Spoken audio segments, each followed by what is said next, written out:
2 weeks. The locations, like this is a plane, there's exits here, there's exits there, there's a bathroom right here. Try to keep your voices down in the back of the room. Lindsay, I'm talking to you. And now we are going to start. So we're going to start with each candidate. You have the mic, Joevhan, fantastic. So welcome, thank you for coming. You're going to have 45 seconds to introduce yourselves and 1 minute for each additional question. Please focus on your campaign and not each other, because we're all Dems and we all love each other so much.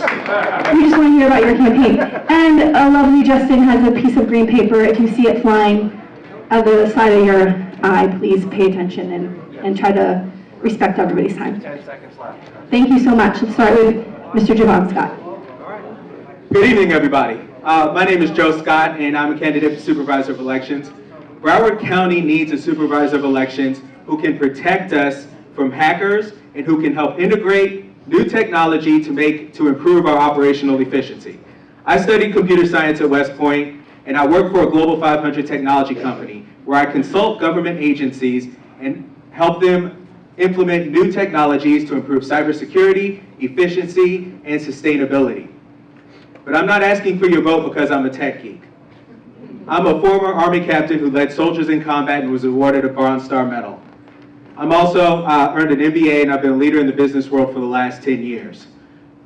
I'm asking for your vote because I'm a strong leader who understands technology, and I know I'm the type of experience that you need here in Broward County. Thank you.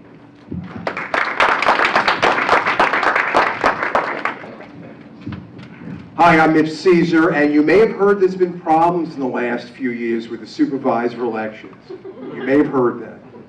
I'm running because it's not only about fixing the office. Everybody up here will talk about fixing the office, and rightly so. But it's about the times we live in and how tough it is to get through the day and what's demanded. We need to treat voters like customers. And we need to be understandable that it's not just fixing, it's about outreach to the office, including to this community, which incidentally has been lacking for a number of years. It's about transparency. It's about education in the community. So more people have confidence in the system, more people will vote. I've spent my entire life dealing with elections, unfortunately in Broward recounts, and dealing with outreach to the community. My name's Mitch Ceasar. Thank you. Hi, my name is Ruth Carter-Lynch, and I am here to become your next Supervisor of Elections. Let me just say this. The Supervisor of Elections office does 5 things: administrate, operate, facilitate, communicate, and educate.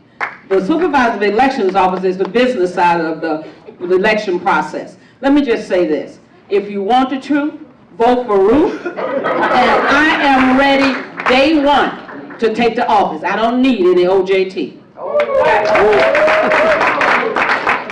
Hey, good evening, everyone. My name is Tim Lonergan, running for Supervisor of Elections. I'm very excited. Broward County made up of 31 municipalities. We've got almost 2 million wonderfully diverse residents. We've got 1.2 million voters. And you know what? It's critical that the Supervisor of Elections office get this right. And we got to make sure we're representing the people. No longer, under my watch, we will not be on the national news for all the wrong reasons. I've worked for a national insurance company for the past 34 years in Medicare operations. I've been a reliable public servant for the last 7 years on the Oakland Park City Commission, and I'm ready to lead this office and bring my skill set to the Supervisor of Elections office. Thank you. So Harvey Milk said that rights are won when people's voices are heard. My name is Chad Klitzman, and I stepped away from one of the world's best law firms to come home to Broward, where I was born and raised, to run for Supervisor of Elections because our voices are under attack. And after having served in the Obama White House, after having graduated with honors from Columbia Law School, and after having personally driven 4,000 miles to visit every single elections office in the state of Florida, I have the requisite legal, logistics, and agency experience, not to mention the enthusiasm, the energy, and the creativity that is needed to restore integrity to the process in Broward and also modernize the office. And more broadly, I want to thank the Dolphin Democrats. As an openly gay candidate and as a member of the Dolphin Dems, we need to elect more LGBTQ people to office. This would be the first time an LGBT candidate has been elected to office as a constitutional officer position in the state of Florida, and I hope that we can make history this year. Thank you so much. Thank you. Okay, first question. You won, yay! What's your first act as supervisor of election? Okay. Oh, I'm sorry. Again, I'm going to remind you of 1 minute for the question. Awesome. Yeah, no, that's great. So, in my experience now running for office, one of the first things I did was visit the Supervisor of Elections office and sit down with a couple of members of the senior staff, and I just asked a couple of probing questions. And I discovered that we did not have a simple protocol in place that would have prevented spear phishing attacks from happening here in Broward County. And what I was told at the time was that this procedure would be in place within the next 3 months, and this was in July of last year. Knowing what I know and learning what I learned there, I realized that we don't know for sure whether or not Broward County was hacked, but there's no reason why it shouldn't be. It's critical that our next supervisor of elections be somebody who understands the vulnerabilities that we face with hackers trying to get into our system and knows how to defend against those vulnerabilities. This is a moving target. It's not going to be the same vulnerabilities 5 years from now, 10 years from now. But if we have the right person who has the right education, the right background and experience, we'll be able to keep our system safe for years to come. I've already begun evaluating the systems that are already in the supervisor elections. I've been doing that for a number of years. You know, unfortunately, we've had a lot of recounts here, and I participated in all those recounts, including the presidential recount of 2000, which began on my signature. What I've been looking at, and what I will continue to look at once I'm on the inside, is a lot of the programs and see which ones are working, which ones aren't, and propose new ones. I've already begun to talk to county commissioners because the Broward County Commission is the funding source for this office. And I began to talk to them by saying, I have some different programs, and explain to some of them what the programs are, and I've already asked about the possibility of funding. Because it's not just about money, it's also about people, and it's the culture. And the key to all of this, why we're all here, is to restore confidence in the system of this office. If you do that, turnout will go up, voters will turn out, they'll feel like valued customers, and Broward will be more relevant tomorrow than it is today. Yay, I won. As your supervisor of elections, the first thing I will do a forensic analysis of that office from top to bottom. You cannot know where you're going unless you know where you've been. And let's just face it, nothing thrives on a dead fact. The fact of the matter is we are where we are. And we have to get somebody in there that understands administration and that can go in there with the administration ability, because I've been a CEO, from a CEO to a secretary. I have done those jobs. I have pulled the entire budget, and I know that we need to make sure that we're funded properly and that we have the right people in place to do the job. I got 17 seconds. Again, if you want the truth, vote for Ruth. Thank you, Ruth. There is a lot on day one that needs. First of all, there are multiple directors within the Supervisor of Elections office. Getting to know them and understand their thought process. As some of the other candidates were saying, look at the policies and procedures to see what needs to change. So we need to also work much more closely with our community partners, making sure that their needs are met. There's so much, a lot I can say as on day one. We're all going to not know what we don't know, and we're going to have to learn a lot along the way, along the journey. So we got to make sure that we're planning effectively, working with the staff, developing the staff, and supporting them the way that they need to be supported. So 3 concrete things I will do on day one. Number 1, every single function of the office, from voter registration to a recount procedure, there has to be a corresponding procedure or manual. When feasible, we make it publicly available so that you as members of the public can hold the office accountable. Number 2, we enhance the Supervisor of Elections website. It starts with my email address going on the main page and my telephone number going on the front door of the office so that you can hold me accountable. If you have an issue, you can get to us. If you want to see a beautiful SRB website, go to the Seminole County Supervisor of Elections office website. For example, they have a page where they list out every single candidate, a picture of the candidate, links you to their website. It's a comprehensive, accessible place for people to go and get information. The website is the #1 thing that people look at when they're interacting with the office. And finally, I will initiate a 577 precinct-wide audit of the entire system, looking at things like wait times, parking, and staffing. Those are the three most important things on my radar, in addition to various cybersecurity initiatives that I would implement over the course of my time as supervisor. Thank you. Next question. Andrew Gillum very wisely called Broward County the holy grail of votes when he was in the primary. And it's right. This is the holy grail of Democratic vote. So how will you ensure that every vote is counted fairly in Broward County? Okay, let's also remember that Florida is the largest swing county in the country, swing state in the country. Broward's the largest Democratic county. He lost by 0.3%. And the reason, among perhaps many, hindsight's perfect, is the fact that the confidence in the system, at least in Broward County, is at a low point. People don't want to mail it in because they think the post office won't deliver it. They won't do absentee because they think it won't be counted right by the computers. They don't want to vote on election day because they think the Russians may have hacked it. I hear these excuses every day. If you don't restore confidence in the system by making it work and work right for people, by making sure there's enough early voting sites, by making sure there's no long lines, by doing the consumer things and getting it right and do outreach and education, it's not going to get better. If Democrats are interested in winning, they better go to all the urban counties and make sure every supervisor elections has their act together. That's how Democrats win. They win when things are done and people have confidence in the system, which is lacking now.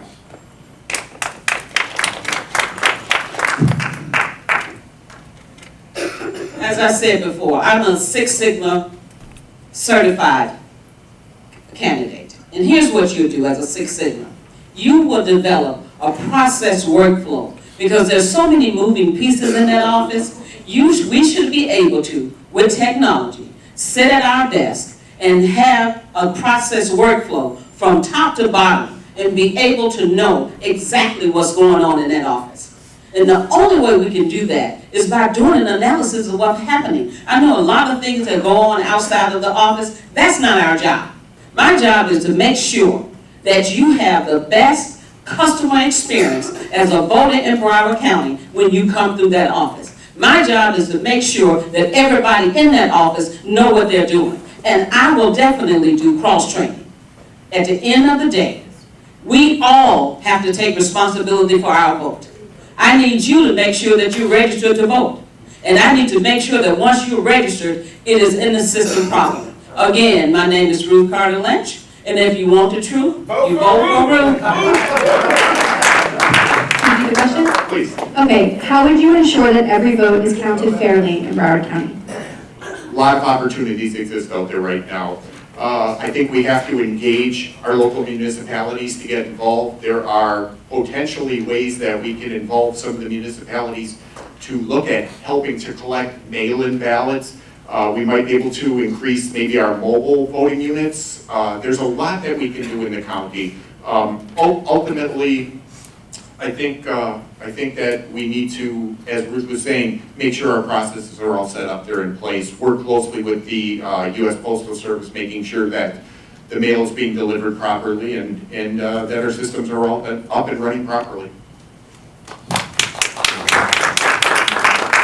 Thank you. So I think there are a couple things we can do so that voters will be able to vote with confidence, knowing that their ballots will actually be counted.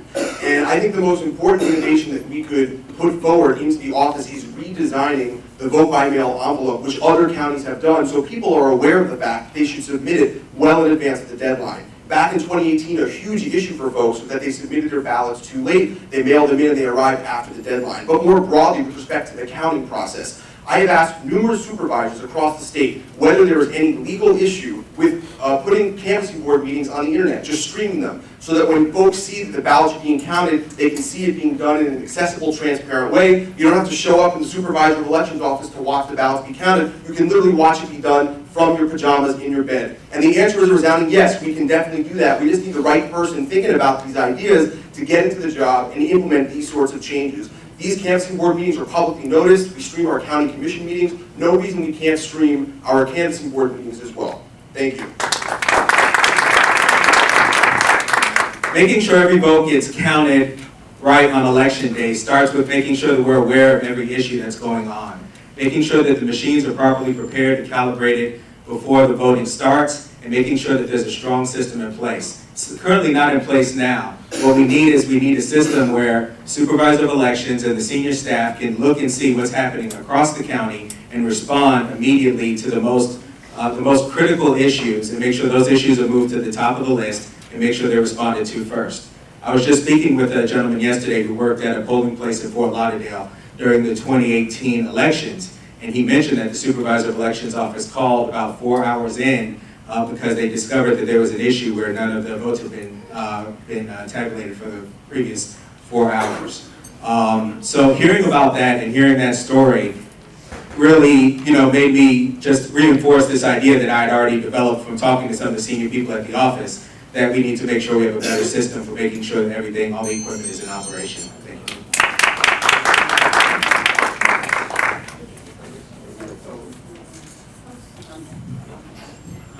Okay, how much more funding is the SOE going to need to ensure that every vote is counted, and how are you going to get it?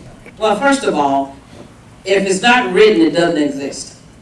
I have already written a plan of action to the day one when I get into the office. I've noticed that I have 3 budgets, the 18, 19, and the proposed 2020.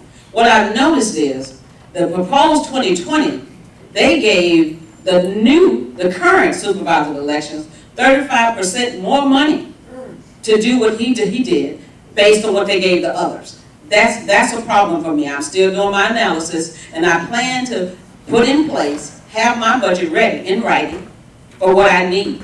I'm talking to a lot of people across the county and across the state, supervisor of elections. And let me just say one thing about our machines. The machines that we have that were bought before 2015, they had remote access. That was a major, major problem. And if you want to talk to me more about it afterwards, I would definitely do that. Again, Ruth Carter-Lynch, if you want the truth, go for it.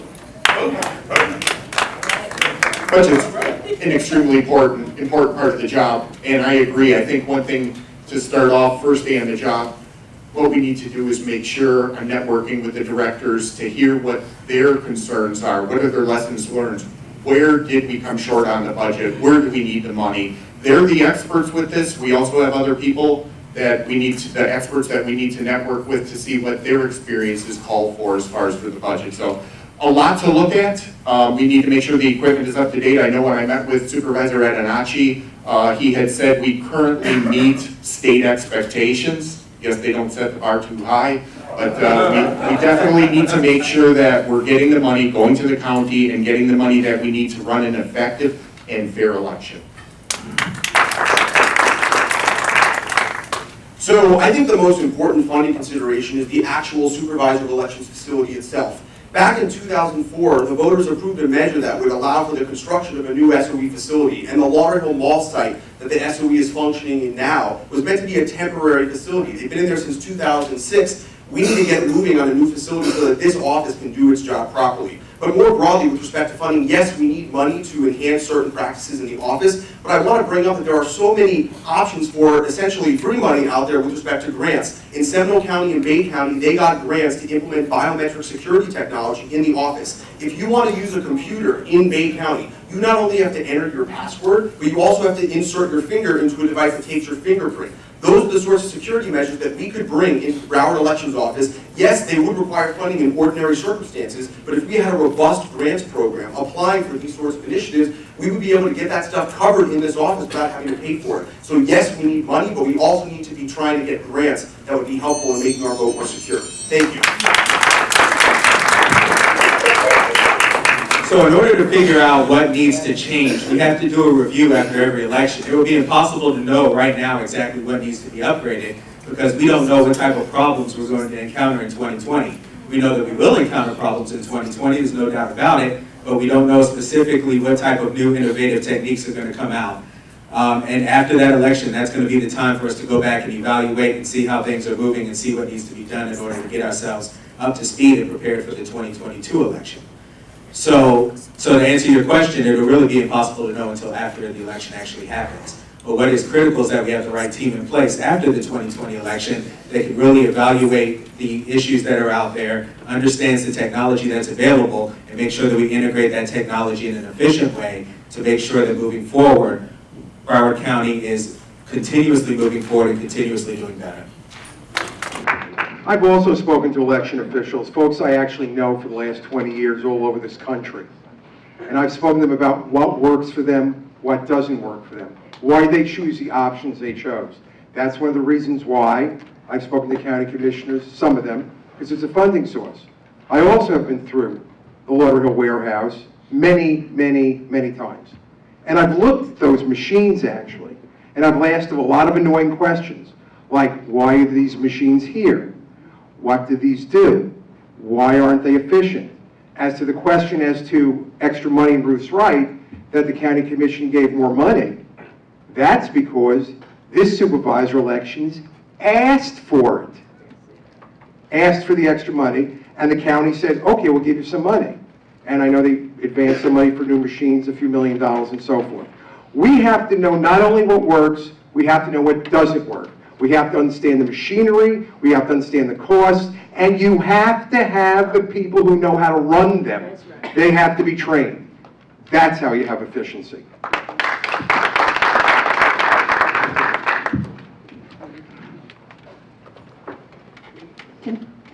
What would you do, yes, what would you do differently to improve the signature verification process?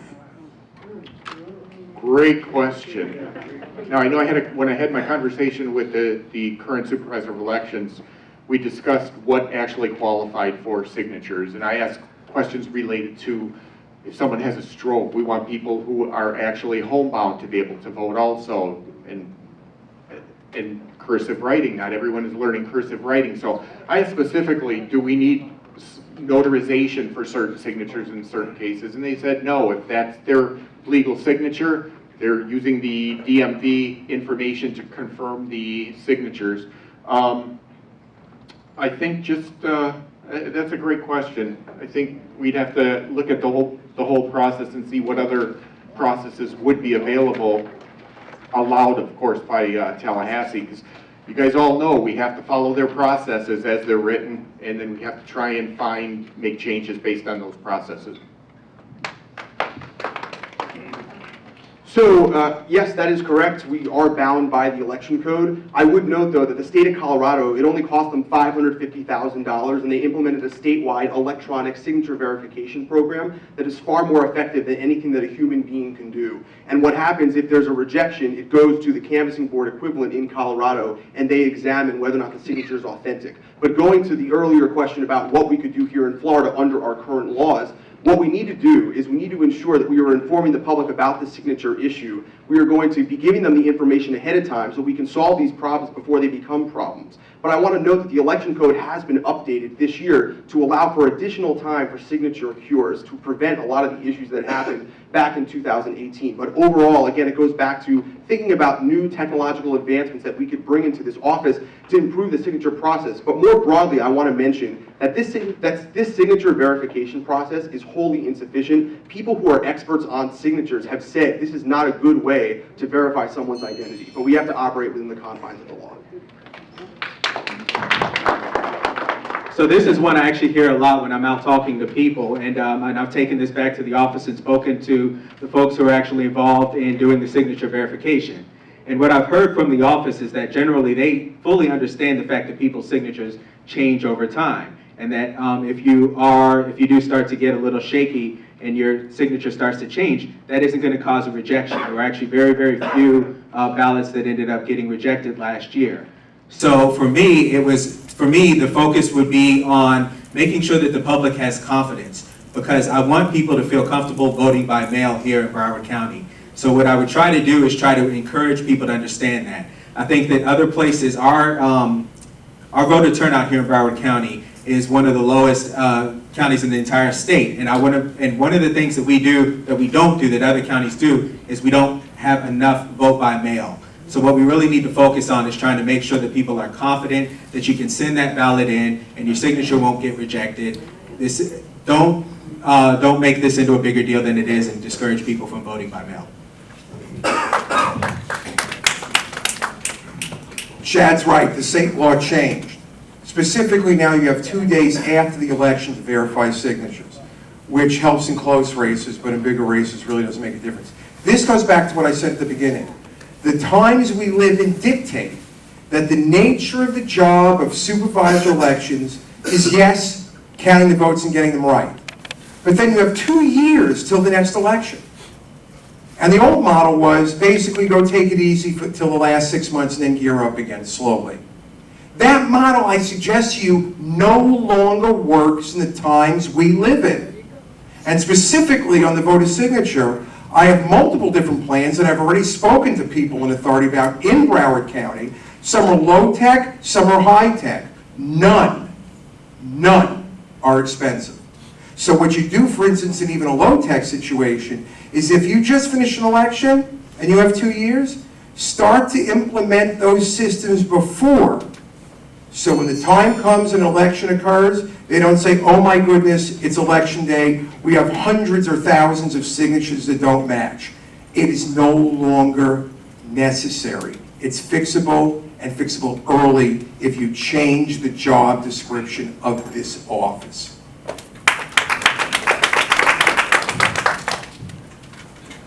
Unfortunately, this is Florida. And in all due respect to my millennials and all my technology people, we still have people that do not use technology. We even have a lot of people in Florida that don't even have a computer. Okay? So let's stop for a minute and think. We want people to vote now.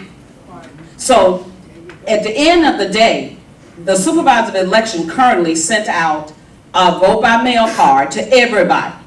I would say make sure that your signature is up to date. If you got one of those cards, please fill it out and send it back in. If you voted last time, that updates your signature. But right now, we need to worry about how we're going to get 2020 done and make sure that everybody votes. So at the end of the day, if you take responsibility for your vote and make sure that your signature is updated, I'll take care of next year in 2022. All right, now.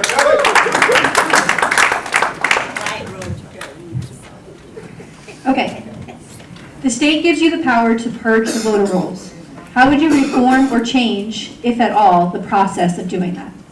Sure. So this is something that the office historically hasn't been doing a lot of, and that's one of the reasons there was this issue recently with respect to all of those folks receiving those mailers that were kind of scary, saying you were at risk of being removed from the voter rolls. Here's how we fix our list maintenance practices.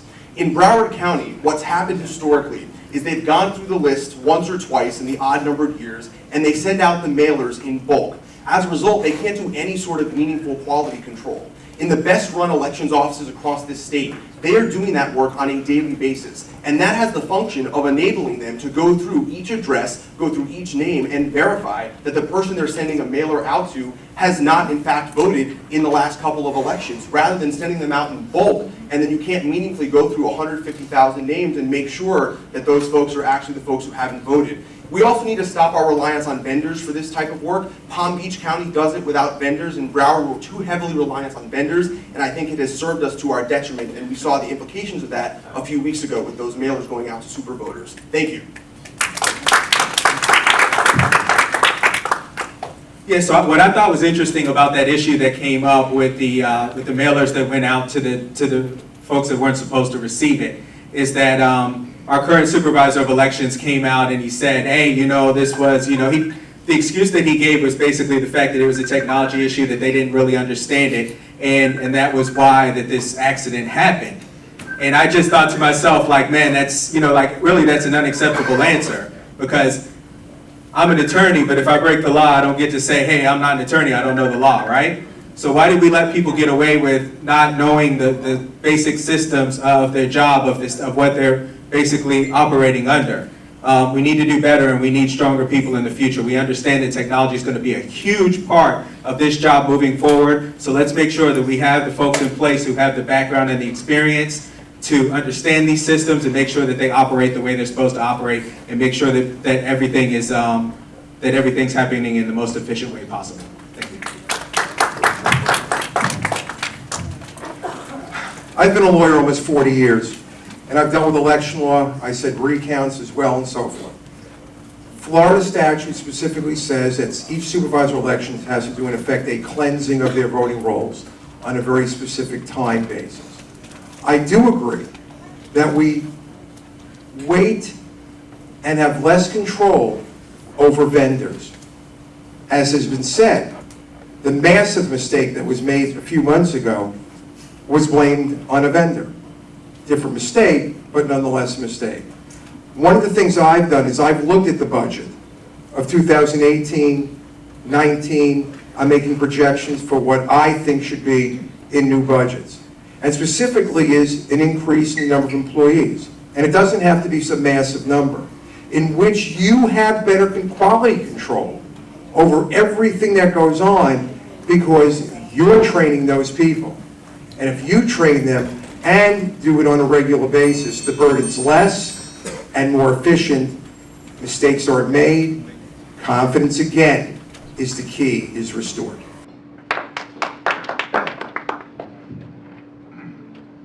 It's amazing. It's called the Voter Data Maintenance System, and it is legal, state statute driven. I have already pulled 75,000 voters that are on the inactive voter list already. And that was prior to the 149,000 they recently sent out. The problem with that is, with all of that, is that we don't have a backup system. So you go on, send something, and you tell me that you're sorry, that you made a 149,000 mistake, but then how did you fix it? You didn't come back and tell me how you fixed it. So what I would do with that is, I would have a call center in place in order to call the people in addition after I have not received back the information. That will definitely cut down on non-registered voters. At the end of the day, we've got to make sure that the voters that are on inactive now, that we make sure that they vote also for 2020. Being clear, voters on the inactive roll can still go and they still can place a vote and be reactivated. I completely agree with the fact that we need to move that from a vendor in-house. We have to make sure that we have staff on that are doing checks of those lists to make sure that we're doing an upfront look, at least a certain percentage of those voters, to see if we have some errors there. But again, I would say move that in-house, increase our staffing, making sure we have quality control and quality audits in place. It's a new question. Is it Joevhan? I think it's Joevhan's turn. Okay. What rules or regulations would you implement to enforce the technology integrity of our voting systems? Say it again. What rules or regulations would you implement to enforce the technological integrity of our voting systems? Okay. So, rules that need to be put in place. Basically, this is something that'll have to be continuously updated as things change. What's important is that things are going to change over time. You have to understand what the vulnerabilities are, and then you have to put systems in place that are going to combat those vulnerabilities so that people who want to take advantage of that and infiltrate our systems aren't able to. So for the time being, one thing that we have to do is that we'll have to start making sure that we do thorough scanning of all the equipment that's going to be used. One thing that I often hear is that we don't have to worry about our tabulation system because it's not connected to the internet. However, there's other opportunities for some sort of a virus or something to get into the system without it being connected to the internet, because it can happen when there's a firmware update. It can happen when you're calibrating the system. There's different times, and sometimes these programs can lay dormant and be activated during the day, during the voting process on election day. So there needs to be more checks that happen throughout the day and throughout the process to make sure that nothing is causing any problems. Some of those things are governed by state statute. Some things I want to learn because there's an association in Florida of all these supervisor elections. And I want to see what their best practices are. And I want to see what they do. But I want to look at something else. We don't take office till January of 2021.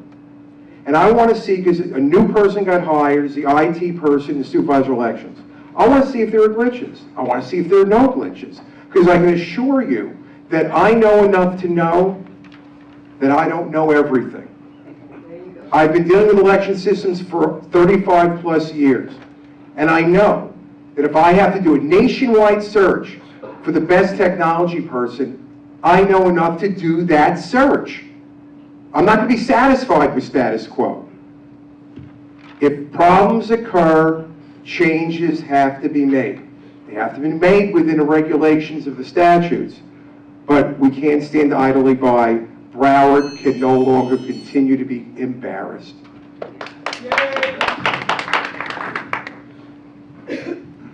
As we were talking about earlier, everything is state statute driven. And our department, technology department, is not our only problem, okay? We need to have a dedicated department for the technology piece in the Supervisor of Elections office, and let me tell you why.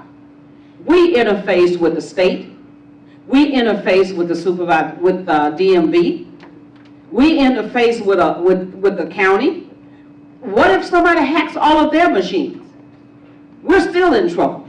We need to have a dedicated department there making sure that all of these other moving pieces are okay as well. That's right. That's what I would do if I would, once I'm supervisor of elections.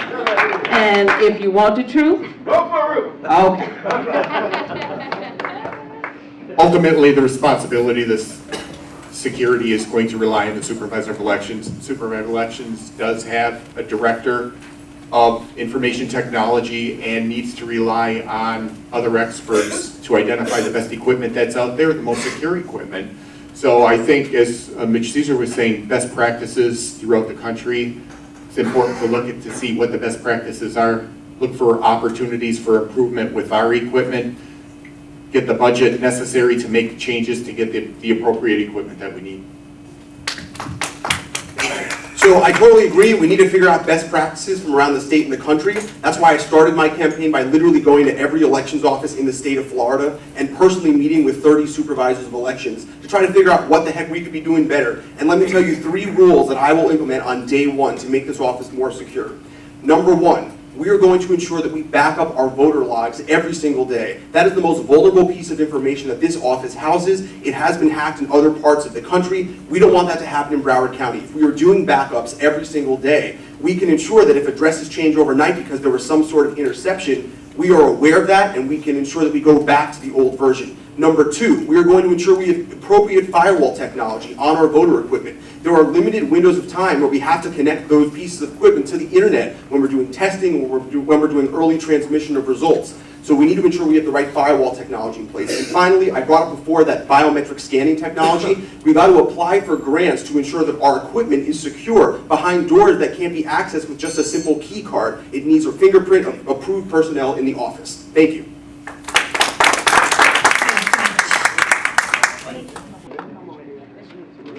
You're first. It'll get there.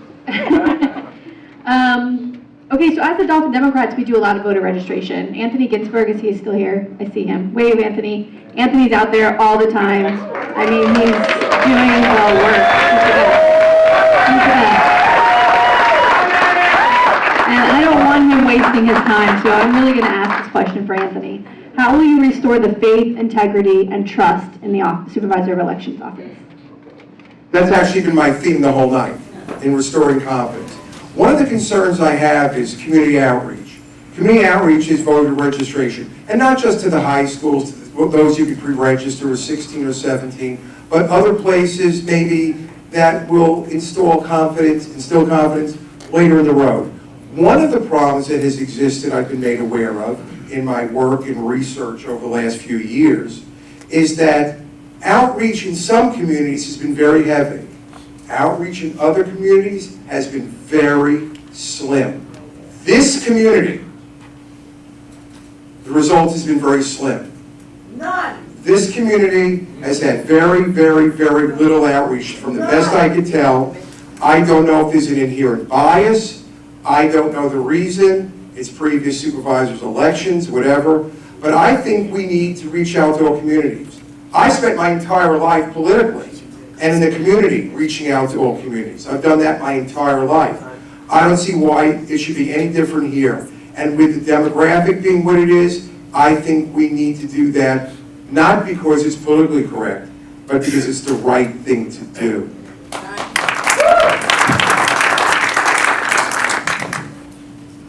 You know, we talk about diversity and all of that, but let's just be real. Diversity and inclusion are two different things. Diversity is who we are.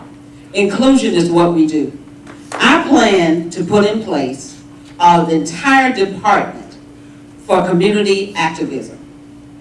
I need to have at least 4 people all over the county telling me what's going on and what that particular demographic or parts of the county needs so we can put that in place. We need liaisons, community liaisons. All they do is go around and talk to the voter. And they come back and tell me what it is I need to do. Plus, I am going to be available 24/7 whenever time permits. And I plan to be on the front lines, talking to people, answering the questions, going where I need to go, making sure you see me. And at the end of the day, you can guarantee you one thing. If you want the truth, vote for Ruth. To start off, to get trust with the community again, obviously is to get things done and get them done right the first time. So people are confident that what we're doing right. Communication is key to this and community involvement. They gotta be able to trust what's going on. I would work with the Director of Public Information. I believe we have opportunity, something we did in Oakland Park several years ago is we started the Oakland Park Volunteer Corps. There's a lot of community members who actually want to get involved with the Supervisor of Elections Office. We need to build those relationships with our municipalities. I said it before, we need to do it with our community partners. We need to involve people who want to allow people to get involved and feel part of the process and feel the confidence. So I think we've got a lot of opportunity there and something we need to work on. So one of the most jarring things I learned when I was in my tour of the state, I was in Hillsborough County. If you go into a McDonald's in Hillsborough County, the liners of the trays were designed through an art contest sponsored by the Supervisor of Elections Office for kids. These are the types of initiatives that we don't have in Broward, that we should have, that would go a very long way in instilling confidence that the folks on the other side of the office are doing their job well because we're visible in the community. We gotta be out there. Recently I was with the Dolphin Dems at the Pavarello Center. That's a great example of something that the Supervisor of Elections staff could be doing. You go to Broward County, the staff puts together a cookbook, they sell it to the public, and all the proceeds go to a community nonprofit that feeds the hungry. We gotta have an internship program in the office to engage young people. We need to be running mock elections in elementary school, middle school, high school. In Osceola County, they have a full K-12 civics curriculum that is fully integrated into the public schools. Imagine that in Broward County. This stuff doesn't cost a lot of money. We just need the right person in the job who wants to execute these sorts of visions. Thank you. One thing we have to ask ourselves is, what is the goal of these outreach programs? What's our goal when we're out there trying to get people to register to vote? And the goal is really to increase participation, right? So instead of just getting people to register to vote, we need to keep in mind that we need to get them a ballot. You can walk up to them with a voter registration form and they go through that reactive step of filling out that form for you. But you can't bring them a ballot. But what we can do, everybody's walking around with a phone in their pocket and they can go to browardsoe.org right now and they can go ahead and sign up for a vote-by-mail ballot for all 3 elections that are happening this year. So when you bump into somebody who's already registered to vote, we should encourage them right there on the spot to go ahead and request their vote-by-mail ballots for all 3 of those elections. When you get somebody and you get them to fill out that form to register to vote, maybe 1 out of 10 of those people are actually going to vote. But if you get somebody to order their vote-by-mail ballot, 1 out of 2 of those people are actually going to vote. So you can make a huge difference that way. Okay, Ruth is going to start. How's everybody doing out there? Everybody's doing good? I just want to tell you how proud I am of you for hanging in there. Very proud. Yes, we're almost there. We're doing so good. All right, Ruth, are you ready? Yeah. What part of your background makes you qualified to be the Supervisor of Elections? I am a 30-year corporate veteran. I have 15 years human resource experience. And I practice the 7 C's and the 3 P's. 3 P's are people, processes, and procedures. The 7 C's are character, clarity, commitment, communication, consistency, and confidence. And the last one is clarity. Okay? You have to be clear about what you want the office to do in order for them to do whatever you say. And then on top of that, first and foremost, you have to say what you mean what you say, and do it. And the third thing is, there's no right way to do the wrong thing. Wrong is just wrong. If you want the truth, vote for Ruth.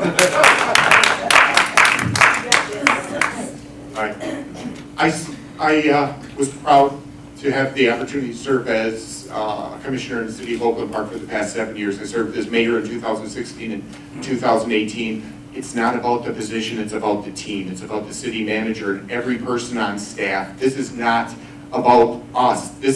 We provide the direction, we provide the support, but it's about everyone's ideas out there. You're hearing a lot of great ideas tonight. I enjoy that. I've also worked for a major insurance company in their Medicare department for the past 34 years.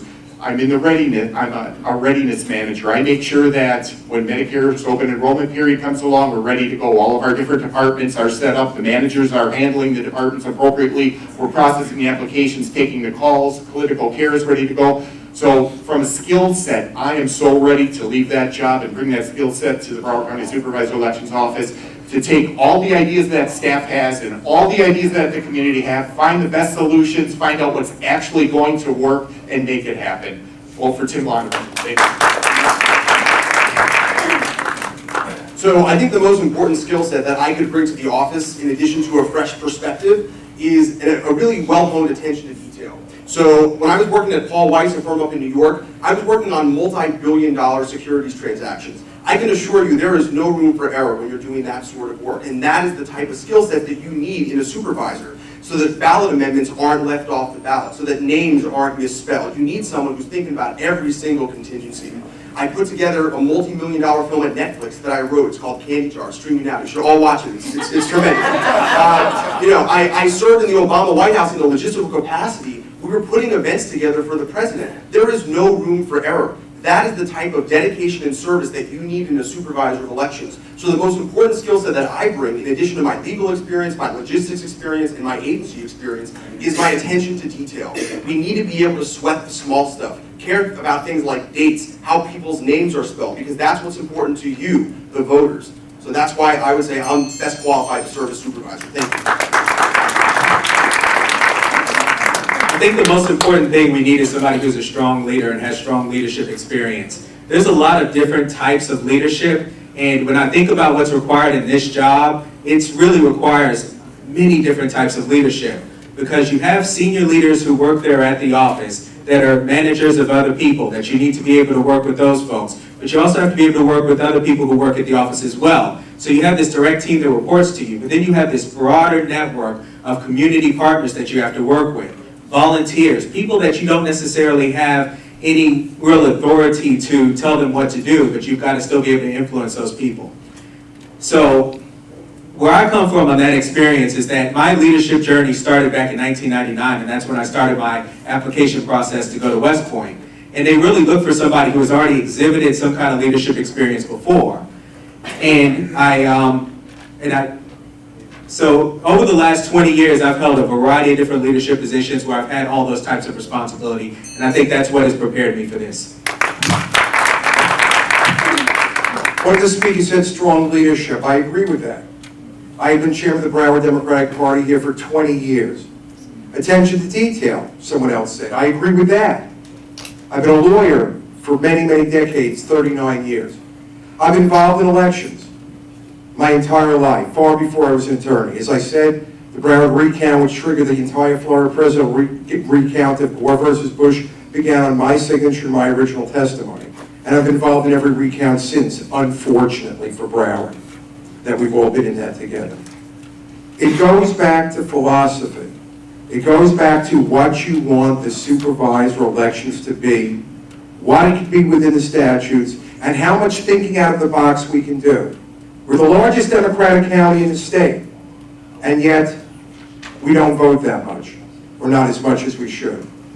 If we can make these corrections, vote tallies will go up, we can be proud, and Broward will be more relevant than we've ever been before.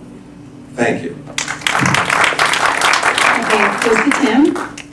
We're going to start closing statements, but before we start, I just want to ask everybody to remain seated when we're done so that we can close the meeting properly. And, okay, so closing statements. You have 30 seconds. Thank you. Again, there's a lot to do in Broward County in the Supervisor of Elections office. We've got to look at processes, procedures, change those.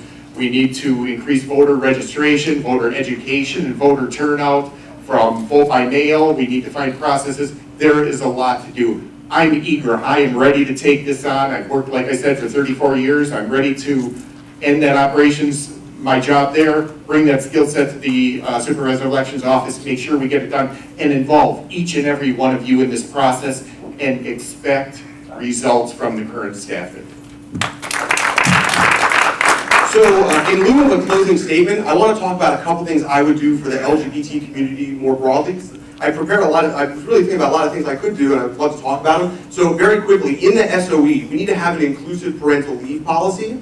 I want to make sure that in terms of the insurance policy that covers the employees, it includes gender confirmation surgery. And then as supervisor, I want to advocate on the state level for them to either remove the gender question from the voter registration application or add a non-binary option. Because having personally litigated a case for somebody who wanted to change their name, I know how difficult it is to go through that process, have to show an ID that doesn't reflect who you truly are. We need to update our practices in the world of voter registration to reflect that. And I don't have the authority to do that as supervisor, but I would definitely lobby the legislature to do it. Thank you. There's really no substitute for having the person who is responsible and accountable to the public be the person who is saying that I will be the one who keeps your vote safe.